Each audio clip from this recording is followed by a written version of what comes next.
Christianity, if false, is of no importance, and if true, of infinite importance.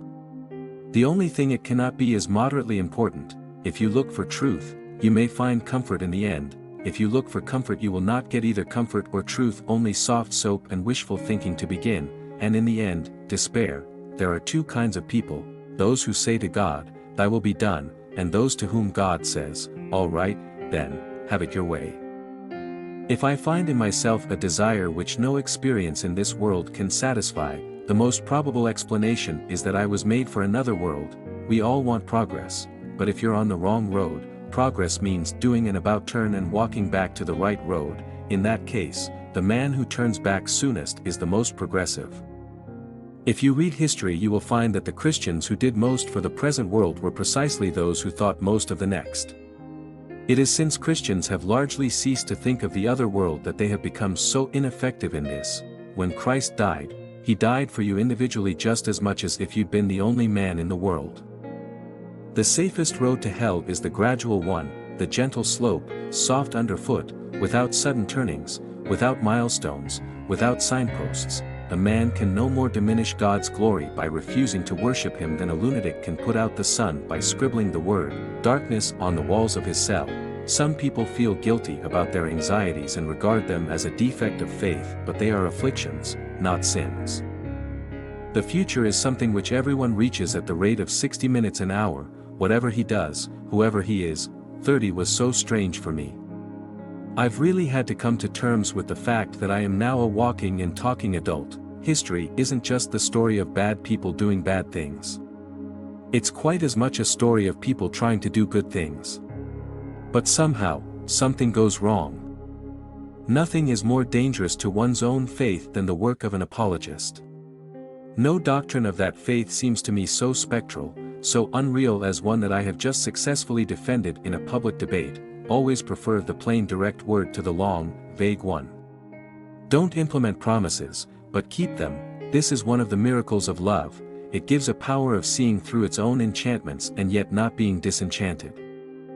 What we call man's power over nature turns out to be a power exercised by some men over other men with nature as its instrument. The long, dull, monotonous years of middle-aged prosperity or middle-aged adversity are excellent campaigning weather for the devil.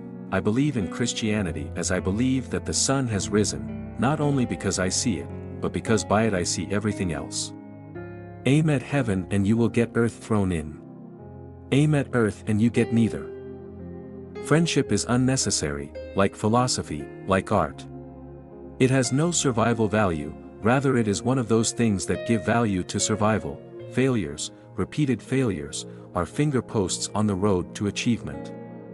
One fails forward toward success. Look for yourself, and you will find in the long run only hatred, loneliness, despair, rage, ruin, and decay. But look for Christ, and you will find him, and with him everything else thrown in. Literature adds to reality, it does not simply describe it. It enriches the necessary competencies that daily life requires and provides, and in this respect, it irrigates the deserts that our lives have already become. Of all tyrannies, a tyranny sincerely exercised for the good of its victims may be the most oppressive. Miracles are a retelling in small letters of the very same story which is written across the whole world in letters too large for some of us to see.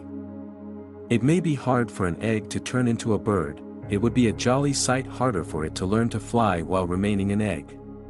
We are like eggs at present. And you cannot go on indefinitely being just an ordinary, decent egg.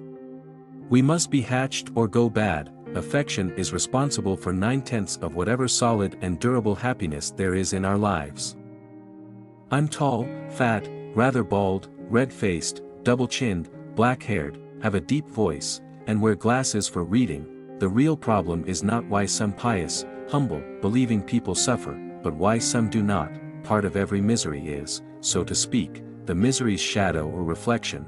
The fact that you don't merely suffer but have to keep on thinking about the fact that you suffer. I not only live each endless day in grief, but live each day thinking about living each day in grief. What I call myself now is hardly a person at all. It's mainly a meeting place for various natural forces, desires, and fears, etc., some of which come from my ancestors, and some from my education, some perhaps from devils. The self you were really intended to be is something that lives not from nature but from God. If we cut up beasts simply because they cannot prevent us and because we are backing our own side in the struggle for existence, it is only logical to cut up imbeciles, criminals, enemies, or capitalists for the same reasons. Don't use words too big for the subject. Don't say infinitely when you mean very, otherwise you'll have no word left when you want to talk about something really infinite.